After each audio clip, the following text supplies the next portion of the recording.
بسم اللہ الرحمن الرحیم۔ کتاب العلم، باب نمبر 12، حدیث نمبر 70۔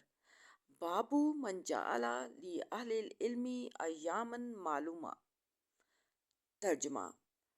حضرت ابو وائل رضی اللہ عنہ سے روایت ہے، انہوں نے کہا، عبداللہ بن مسعود رضی اللہ عنہ ہر جمعرات لوگوں کو وعظ کیا کرتے تھے۔ ایک شخص نے ان سے عرض کیا، اے عبد الرحمن، میں چاہتا ہوں کہ آپ ہمیں روزانہ وعظ و نصیحت فرمایا کریں۔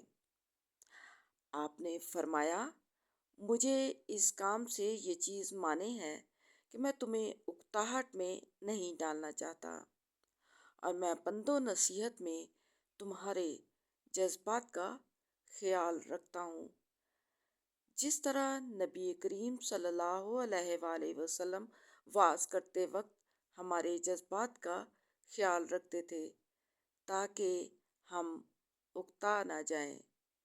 صحیح البخاری۔